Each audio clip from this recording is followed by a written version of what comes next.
ಅಮರತ್ವವುಳ್ಳವನು ಅಗಮ್ಯವಾದ ಬೆಳಕಿನಲ್ಲಿ ವಾಸಿಸುವವನಾಗಿರುವ ಯೇಸು ಕ್ರಿಸ್ತನ ಪರಿಶುದ್ಧ ನಾಮಕ್ಕೆ ಮಹಿಮೆ ಉಂಟಾಗಲಿ.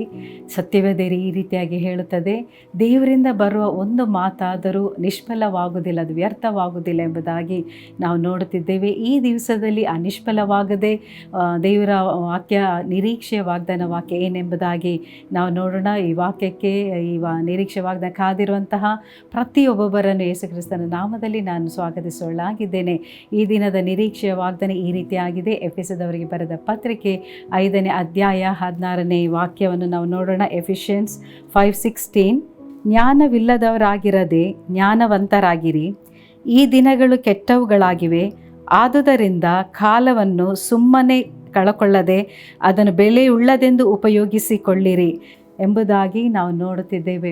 ಈ ದಿವಸದಲ್ಲಿ ದೇವರು ನಮ್ಮನ್ನು ಈ ನಿರೀಕ್ಷೆ ವಾಕ್ಯದ ಮೂಲಕ ಎಚ್ಚರಿಸುವಂತಹ ಒಂದು ಮಾತಾಗಿದೆ. ಅದೇನೆಂದರೆ, ನೀವು ಕಾಲವನ್ನು ಸುಮ್ಮನೆ ಕಳಕೊಳ್ಳದೆ ದೇವರಿಗಾಗಿ ಉಪಯೋಗಿಸಬೇಕೆಂಬುದಾಗಿ ದೇವರು ನಮ್ಮನ್ನು ಎಚ್ಚರಿಸುತ್ತಿದ್ದಾರೆ. ಯಾಕೆಂದರೆ ಈ ಲೋಕವು ಬಹಳ ಕೆಟ್ಟ ದಿನಗಳಲ್ಲಿದೆ, ಕೊನೆಯ ದಿವಸದಲ್ಲಿ ನಾವು ಇದೆ. ಅತಿ ಶೀಘ್ರವಾಗಿ ಯೇಸು ಕ್ರಿಸ್ತನು ಬರುವಂಥ ಈ ಸಮಯದಲ್ಲಿ ನಾವು ಸಮಯವನ್ನು ದುರುಪಯೋಗ ಪಡಿಸದೆ ದೇವರಿಗಾಗಿ ಮಾತ್ರವಲ್ಲ, ಲೋಕದಲ್ಲಿ ಒಳ್ಳೆಯದನ್ನು ಮಾಡೋದಕ್ಕಾಗಿ ನಾವು ಸಮಯವನ್ನು ಕಳೆಯಬೇಕೆಂಬುದಾಗಿ ಈ ವಾಗ್ದಾನ ವಾಕ್ಯದ ಮೂಲಕ, ನಿರೀಕ್ಷೆ ವಾಗ್ದಾನ ವಾಕ್ಯ ಮೂಲಕ ನಾವು ನೋಡುತ್ತಿದ್ದೇವೆ.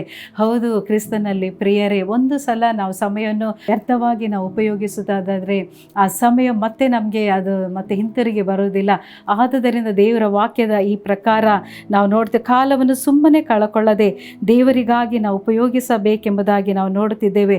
ಜ್ಞಾನ ಉಳ್ಳವರಾಗಿ, ಬುದ್ಧಿ ಉಳ್ಳವರಾಗಿ ನಾವು ಸಮಯವನ್ನು ಕಳೆಯುವುದಾದರೆ ಅದು ನಮಗೆ ಆಶೀರ್ವಾದವಾಗಿ ಇರುತ್ತದೆ, ಉಪಯೋಗಿಸಲ್ಪಡುವಂಥದ್ದಾಗಿರುತ್ತದೆ. ಹೌದು, ನಾವು ನೋಡ್ತೇವೆ ಅನೇಕ ಕಾಲ್ಸ್ಗಳು ನ್ಯೂ ಹೋಪ್ ಟಿ ವಿ ಮೂಲಕ ನಾವು ರಿಸೀವ್ ಮಾಡ್ತೇವೆ.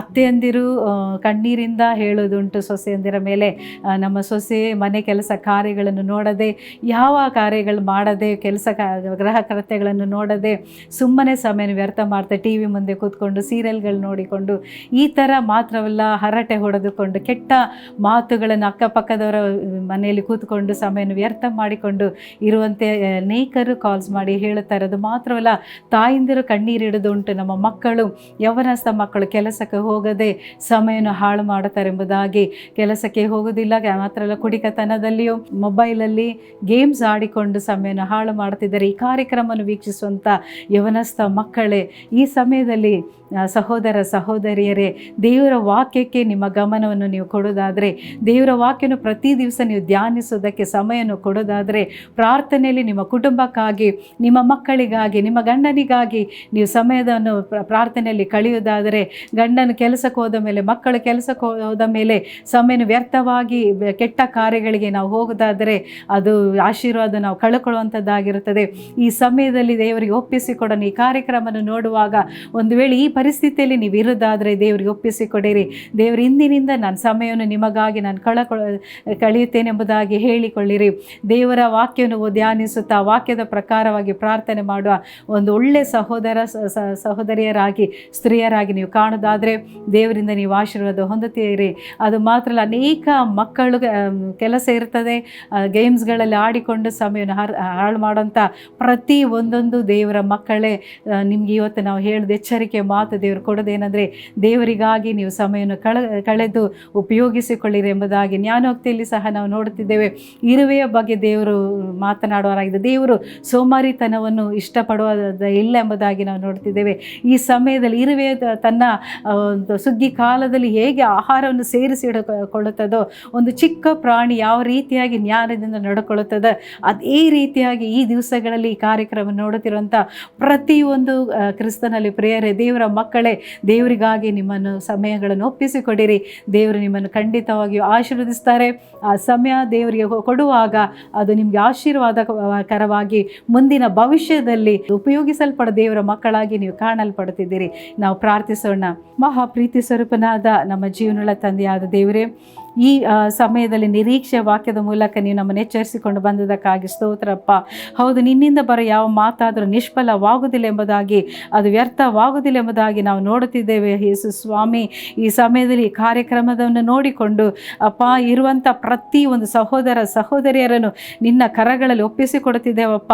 ಸಮಯವನ್ನು ವ್ಯರ್ಥ ಮಾಡಿಕೊಂಡು ದೇವರ ಗ್ರಹ ಕೃತ್ಯಗಳನ್ನು ನೋಡದೆ, ಮಕ್ಕಳನ್ನು ತನ್ನ ಕೆಲಸಗಳನ್ನು ಮಾಡದೆ ಇರುವಂಥ ಪ್ರತಿ ಒಂದು ಸಹೋದರಿಯರಿಗಾಗೂ ಅಪ್ಪ ಅದರ ಸಹೋದರರಿಗಾಗಿ, ಯವನಸ್ಥ ಮಕ್ಕಳಿಗಾಗಿ ನಾನು ಪ್ರಾರ್ಥಿಸುತ್ತಿದ್ದೇನೆ. ಯೇಸುವೆ, ಇಂದು ಮೊದಲುಗೊಂಡಪ್ಪ ಅವರು ದೇವರನ್ನು ಅರಿತವರಾಗಿರುವುದಾದರೆ, ಯೇಸು ಕ್ರಿಸ್ತನ ನಾಮವನ್ನು ವಾಕ್ಯಗಳನ್ನು ಅರಿತಿರುವುದವರಾಗಿರುವುದಾದರೆ, ಅವರುಗಳು ಸಮಯವನ್ನು ವ್ಯರ್ಥ ಮಾಡದೆ ಅಪ್ಪ ನಿಮಗಾಗಿ ಸಮಯವನ್ನು ಕಳಕೊಳ್ಳುವ ಮಕ್ಕಳಾಗಿ, ತಂದೆಯಾದ ದೇವರೇ, ಜ್ಞಾನವಂತರಾಗಿ ಬುದ್ಧಿವಂತರಾಗಿ ಸಮಯವನ್ನು ಅಪ್ಪ ತಂದೆ ಉಪಯೋಗಿಸಲಿಕ್ಕೆ ನೀನು ಸಹಾಯ ಮಾಡಪ್ಪ. ಕೆಲಸಕ್ಕೆ ಹೋಗದೆ ಮನೆಯಲ್ಲೇ ಇದ್ದುಕೊಂಡು ತಾಯಿ ತಂದರಿಗೆ ವೇದನೆ ಆಗಿರೋ ಯವನಸ್ಥ ಮಕ್ಕಳನ್ನು ಮುಟ್ಟಪ್ಪ, ಹೆಣ್ಣು ಮಕ್ಕಳನ್ನು ಮುಟ್ಟು ಯೇಸು ಸ್ವಾಮಿ. ಮೊಬೈಲಲ್ಲಿ ಆಡಿಕೊಂಡು ಮೊಬೈಲಲ್ಲೇ ತಮ್ಮ ಸಮಯವನ್ನು ಕಳೆದುಕೊಂಡು ಇನ್ನು ಟಿ ವಿ ನೋಡಿಕೊಂಡು, ಸೀರಿಯಲ್ಗಳು ನೋಡಿಕೊಂಡು, ಸಿನಿಮಾಗಳನ್ನು ನೋಡಿಕೊಂಡು ಸಮಯಗಳನ್ನು ಲೋಕಕರವಾದ ಕಾರ್ಯಗಳಿಗೆ ವ್ಯರ್ಥವಾಗಿ ಇರುವುದಾದರೆ, ಇಂದಿನಿಂದ ಮೊದಲುಗೊಂಡು ಇವರೆಲ್ಲರ ಹೃದಯದಲ್ಲಿ ನೀನು ಮಾತನಾಡಪ್ಪ.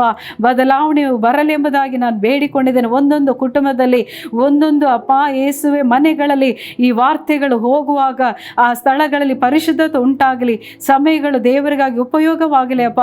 ಕುಟುಂಬವಾಗಿ ಇವರು ದೇವರಿಗಾಗಿ ಕಳೆದುಕೊಳ್ಳುವಂತೆ, ಒಳ್ಳೆಯ ಕಾರ್ಯಗಳಿಗಾಗಿ ಜನರಿಗೆ ಸಹಾಯ ಮಾಡಲಿಕ್ಕೆ ಒಳ್ಳೆಯ ಸಮಯಗಳಿಗೆ ಅಪ್ಪ ಅವರು ಒಪ್ಪಿಸಿಕೊಡುವಂತೆ ನೀವು ಮಾಡೋದಕ್ಕಾಗಿ ಸ್ತೋತ್ರ. ಈ ನಿರೀಕ್ಷೆಯ ವಾಗ್ದಾನ ಮೂಲಕ ಪ್ರತಿಯೊಂದು ಮಕ್ಕಳನ್ನು ನೀವು ಮುಟ್ಟೋದಕ್ಕಾಗಿ ನಿನಗೆ ಸ್ತೋತ್ರ. ಸಮಯವು ಬೆಲೆಯುಳ್ಳದೆಂದು ನೆನೆಸಿ ಅಪ್ಪ ಅದನ್ನು ಉಪಯೋಗಿಸುವಂತೆ, ದುರುಪಯೋಗ ಪಡಿಸದಂತೆ ಏಸಪ್ಪ ಇಂದು ಮೊದಲುಗೊಂಡು ಒಂದೊಂದು ಮಕ್ಕಳನ್ನು ನೀನು ಉಪಯೋಗಿಸುವುದಕ್ಕಾಗಿ ಸ್ತೋತ್ರ. ಆಶೀರ್ವದಿಸುತ್ತಿದ್ದೇವಪ್ಪ.